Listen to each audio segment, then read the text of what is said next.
നമസ്കാരം. ഇന്ത്യൻ സമുദ്രമേഖലയിലെ പരമാധികാരത്തിൻ്റെ പുത്തൻ അധ്യായത്തിന് സാക്ഷ്യം വഹിക്കാൻ കൊൽക്കത്ത നഗരം പൂർണ്ണമായി ഒരുങ്ങിക്കഴിഞ്ഞു. ജൂൺ 21 ആ പുലരിയിൽ ഭാരതത്തിൻ്റെ കിഴക്കൻ തീരം പ്രധാനമന്ത്രി നരേന്ദ്രമോദി സന്ദർശിക്കും. ഇത് കേവലം ഒരു ഔദ്യോഗിക സന്ദർശനമല്ല, മറിച്ച് ആഗോള ഭൗമരാഷ്ട്രീയ ഭൂപടത്തിൽ ഇന്ത്യയുടെ സമുദ്രമേഖലയിലെ മേധാവിത്വം വിളിച്ചോതുന്ന ധീരമായൊരു പ്രഖ്യാപനമാണ്. ഗാർഡൻ റീച്ച് കപ്പൽശാലയുടെ അങ്കണത്തിൽ ഗംഗാ നദിയുടെ കൈവഴികളിലെ ഓളങ്ങളെ സാക്ഷി നിർത്തി ഭാരതത്തിൻ്റെ പ്രതിരോധ ചരിത്രത്തിലെ ഏറ്റവും തന്ത്രപരമായ ആ ദൗത്യത്തിന് പ്രധാനമന്ത്രി തുടക്കം കുറിക്കും. ശത്രുക്കളുടെ റഡാർ കണ്ണുകളെ വെട്ടിച്ച് കടൽ കീറിമുറിക്കാൻ ശേഷിയുള്ള INS ദുനാഗിരി എന്ന അഡ്വാൻസ്ഡ് സ്റ്റെൽത്ത് ഫ്രിഗേറ്റ്, കടലിൻ്റെ ആഴങ്ങളിലെ രഹസ്യങ്ങൾ പൂർണ്ണമായി മാപ്പ് ചെയ്യാൻ പോന്ന INS സംശോധക് എന്ന ഭീമാകാരനായ സർവേ കപ്പൽ, തീരക്കടലിലെ ശത്രു അന്തർവാഹിനികളെ വേട്ടയാടിപ്പിടിക്കാൻ കാത്തുനിൽക്കുന്ന INS അഗ്രായ് എന്ന പടക്കപ്പൽ എന്നീ 3 വജ്രായുധങ്ങളെയും ഒരൊറ്റ ദിവസം ഭാരതത്തിൻ്റെ കാവൽക്കാരായി നാവികസേനയ്ക്ക് സമർപ്പിക്കാനാണ് പ്രധാനമന്ത്രി എത്തുന്നത്. ഇന്ത്യൻ മഹാസമുദ്രത്തിൽ വിദേശ ശക്തികളുടെ വെല്ലുവിളികൾ ഉയരുന്ന ഈ ആധുനിക യുഗത്തിൽ കൊൽക്കത്തയുടെ മണ്ണിൽ നിന്നുകൊണ്ട് പ്രധാനമന്ത്രി നരേന്ദ്രമോദി ലോകത്തിന് നൽകുന്ന സന്ദേശം വളരെ വ്യക്തമാണ്. ഈ സമുദ്രം ഭാരതത്തിൻ്റേതാണ്. ഇതിൻ്റെ കാവൽക്കാർ ഇനി മുതൽ ഈ 3 കടൽ സിംഹങ്ങളായിരിക്കും. ആത്മനിർഭർ ഭാരതിൻ്റെ വിയർപ്പും ചോരയും സാങ്കേതിക വിദ്യയും കലർന്ന ഈ യുദ്ധക്കപ്പലുകൾക്ക് ജീവൻ നൽകാൻ പ്രധാനമന്ത്രി കപ്പൽ തട്ടിലേക്ക് ചുവടുവയ്ക്കുമ്പോൾ രാജ്യം ഒരു പുതിയ യുദ്ധവീര്യത്തിൻ്റെ കമ്മീഷനിങ്ങിനാണ് സാക്ഷ്യം വയ്ക്കുന്നത്. കൗണ്ട് ഡൗൺ ആരംഭിച്ചു കഴിഞ്ഞു. സമുദ്ര രാജാക്കന്മാർ ഉണരാൻ പോവുകയാണ്. കൊൽക്കത്തയിലെ പ്രമുഖ പൊതുമേഖലാ കപ്പൽശാലയായ Garden Reach Shipbuilders and Engineers Limited നിർമ്മിച്ച കപ്പലുകളാണ് ജൂൺ 21 നടക്കുന്ന പ്രത്യേക ചടങ്ങിൽ പ്രധാനമന്ത്രി നരേന്ദ്രമോദി രാഷ്ട്രത്തിന് സമർപ്പിക്കുന്നത്. ഒരേ സമയം 3 അത്യാധുനിക യുദ്ധക്കപ്പലുകൾ നാവികസേനയുടെ ഭാഗമാകുന്നത് സമീപകാല ചരിത്രത്തിൽ ഇത് 2ാം തവണ മാത്രമാണ്. നാവികസേനയ്ക്കും കോസ്റ്റ് ഗാർഡിനുമായി ഇതുവരെ റെക്കോർഡ് വേഗതയിൽ 118 യുദ്ധക്കപ്പലുകൾ നിർമ്മിച്ച് നൽകിയിട്ടുള്ള GRSCയുടെ ചരിത്രത്തിലെ ഏറ്റവും വലിയ നേട്ടങ്ങളിൽ ഒന്നാണിത്. ഈ വർഷം മാർച്ച് 31 ഈ 3 കപ്പലുകളും കപ്പൽശാല നാവികസേനയ്ക്ക് ഔദ്യോഗികമായി കൈമാറുന്നത്. GRSC ഇതുവരെ നിർമ്മിച്ച കപ്പലുകളിൽ 80 എണ്ണവും ഇന്ത്യൻ നാവികസേനയ്ക്ക് വേണ്ടിയുള്ളതായിരുന്നു എന്നത് കപ്പൽശാലയുടെ വിശ്വസ്തത വർദ്ധിപ്പിക്കുന്നു. അന്താരാഷ്ട്ര യോഗാ ദിനത്തോടനുബന്ധിച്ച് കൊൽക്കത്തയിലെത്തുന്ന പ്രധാനമന്ത്രി നരേന്ദ്രമോദി ഈ കപ്പലുകളുടെ കമ്മീഷനിങ് നിർവഹിക്കുന്നതോടെ രാജ്യത്തിൻ്റെ കിഴക്കൻ സമുദ്ര അതിർത്തിയിലെ പ്രതിരോധ ശേഷിക്ക് ഇരട്ടിക്കരുത്താകും. സമുദ്ര ഉപരിതലത്തിലെ പോരാട്ടം, കടലിനടിയിലെ യുദ്ധമുറകൾ, സമുദ്ര വിവര ശേഖരണം തുടങ്ങിയ വിവിധ മേഖലകളിൽ നാവികസേനയുടെ തന്ത്രപരമായ മേധാവിത്വം ഉറപ്പാക്കാൻ ഈ 3 കപ്പലുകൾക്കും സാധിക്കും. ഈ കപ്പലുകളിൽ ഏറ്റവും കൂടുതൽ പ്രഹരശേഷിയുള്ളതും അത്യാധുനികവുമായ പ്ലാറ്റ്ഫോം പ്രൊജക്ട് 17A എന്ന പദ്ധതിയുടെ കീഴിൽ നിർമ്മിച്ചിട്ടുള്ള 2ാമത്തെ ഗൈഡഡ് മിസൈൽ ഫ്രിഗേറ്റായ INS ദുനാഗിരിയാണ്. പൂർണ്ണമായും തദ്ദേശീയമായ യുദ്ധക്കപ്പൽ രൂപകൽപ്പനയിലും നിർമ്മാണത്തിലും ഇന്ത്യ കൈവരിച്ച വൻ പുരോഗതിയുടെ പ്രതീകമാണ് ഈ കപ്പൽ. 2022 ജൂലൈ 15 പ്രതിരോധ മന്ത്രി രാജ്നാഥ് സിംഗാണ് ഈ കപ്പൽ ആദ്യമായി നീറ്റിലിറക്കുന്നത്. ഡീസൽ എഞ്ചിനുകളുടെയും ഗ്യാസ് ടർബൈനുകളുടെയും സംയുക്ത കരുത്തിൽ പ്രവർത്തിക്കുന്ന ഈ കപ്പലിന് മികച്ച വേഗതയും കൂടുതൽ ദൂരം സഞ്ചരിക്കാനുള്ള ശേഷിയും പ്രവർത്തന വഴക്കവുമുണ്ട്.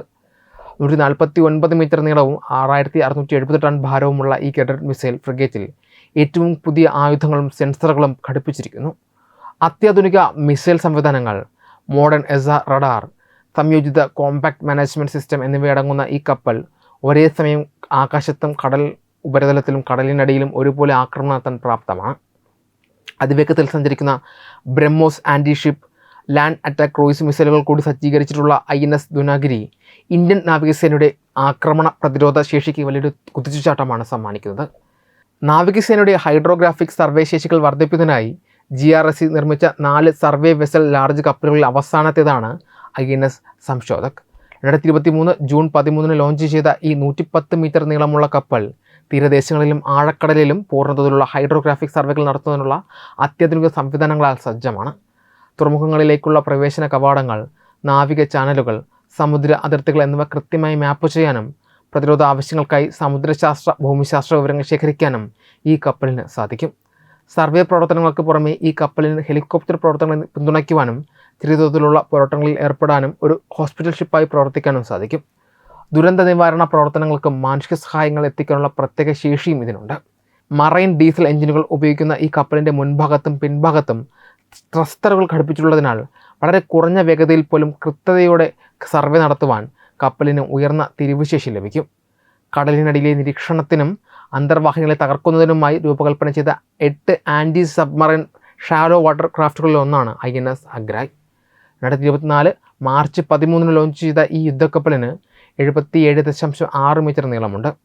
തീരദേശ കടൽ മേഖലകളിലെ പ്രവർത്തനങ്ങൾക്കായി പ്രത്യേകം നിർമ്മിച്ച ഈ കപ്പൽ കടലിനടിയിലെ സമ്പൂർണ്ണ നിരീക്ഷണം, ശത്രുക്കളെ തിരച്ചിൽ, ആക്രമണ ദൗത്യങ്ങൾ എന്നിവയ്ക്കൊപ്പം വിമാനങ്ങളുമായി ഏകോപിപ്പിച്ചിട്ടുള്ള സംയുക്ത സൈനിക നീക്കങ്ങൾക്കും പ്രാപ്തമാണ്.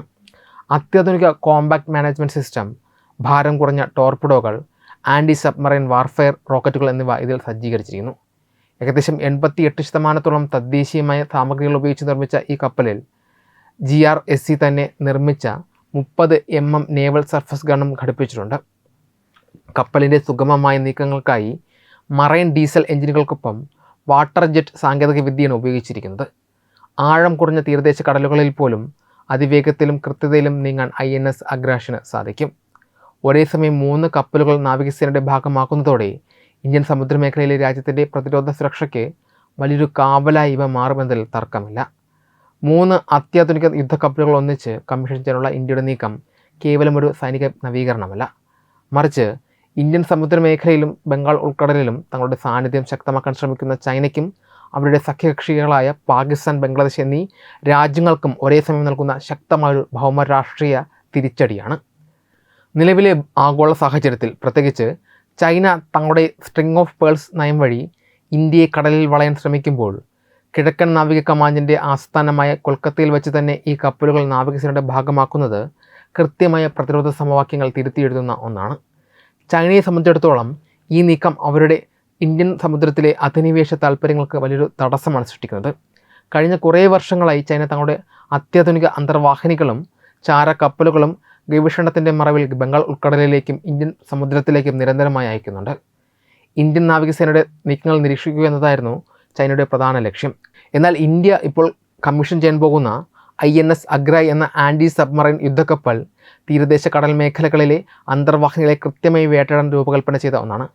വാട്ടർ ജെറ്റ് സാങ്കേതിക വിദ്യയും കുറഞ്ഞ ആഴവും ഉള്ളതിനാൽ ചൈനീസ് അന്തർവാഹിനികൾക്ക് ഒളിച്ചിരിക്കാൻ സാധിക്കുന്ന ആഴം കുറഞ്ഞ കടലിടുക്കുകളിൽ പോലും ആക്രമണം നടത്തുവാൻ INS അഗ്രാഷിന് സാധിക്കും. ഇതിനൊപ്പം INS ദുനാഗിരി എന്ന സ്റ്റെൽത്ത് ഫ്രിഗേറ്റ് ചൈനീസ് റഡാറുകളുടെ കണ്ണിൽപ്പെടാതെ ഒളിഞ്ഞുമാറി ആക്രമിക്കാൻ ശേഷിയുള്ളതാണ്. ബ്രഹ്മോസ് മിസൈലുകൾ ഘടിപ്പിച്ച ഈ കപ്പൽ മലാക്ക കടലിടുക്ക് വഴി കടന്നുവരുന്ന ചൈനീസ് നാവിക വ്യൂഹത്തെ പ്രതിരോധിക്കാൻ ഇന്ത്യയെ പൂർണ്ണമായി പ്രാപ്തമാക്കും. ചൈനയ്ക്ക് തങ്ങളുടെ നാവികശേഷി ഇന്ത്യൻ അതിർത്തിയിലേക്ക് വ്യാപിപ്പിക്കുന്നതിൽ ഇതൊരു വലിയൊരു വെല്ലുവിളിയായി മാറും. പാകിസ്ഥാനെ സംബന്ധിച്ച് ഈ കപ്പലുകളുടെ വരവ് അവരുടെ പരമ്പരാഗത നാവിക തന്ത്രങ്ങളെ പാടെ തകിടം മറിക്കുന്നതാണ്. പാകിസ്ഥാൻ നാവികസേന പ്രധാനമായും ആശ്രയിക്കുന്നത് ചൈന നൽകുന്ന സാങ്കേതിക വിദ്യകളെയും കപ്പലുകളെയുമാണ്. അറബിക്കടലിൽ ഇന്ത്യയെ പ്രതിരോധിക്കുന്നതിനൊപ്പം ബംഗാൾ ഉൾക്കടലിൽ ചൈനയുമായി ചേർന്ന് ഒരു സംയുക്ത നാവിക മുന്നണി രൂപീകരിക്കാൻ പാകിസ്ഥാൻ ആഗ്രഹിച്ചിരുന്നു. എന്നാൽ ഒരേ സമയം 3 അത്യാധുനിക കപ്പലുകൾ കമ്മീഷൻ ചെയ്യുന്നതിലൂടെ ഇന്ത്യ തങ്ങളുടെ കിഴക്കൻ തീരത്തെ സുരക്ഷാ കവചം ശക്തമാക്കുകയാണ് ചെയ്യുന്നത്. INS ദുനാഗിരിയുടെ മൾട്ടി ഡയമെൻഷണൽ കോമ്പാക്ട് സിസ്റ്റം ആകാശത്തു നിന്നും കടലിൽ നിന്നും ഒരേ സമയം ഉണ്ടാകുന്ന ആക്രമണങ്ങളെ തടയാൻ പോകുന്നതാണ്. ഇത് പാകിസ്ഥാന് കിഴക്കൻ കടൽ മേഖലയിൽ ഒരു തരത്തിലുള്ള സ്വാധീനം ഉറപ്പിക്കാൻ കഴിയില്ലെന്ന യാഥാർത്ഥ്യം ബോധ്യപ്പെടുത്തുന്നു.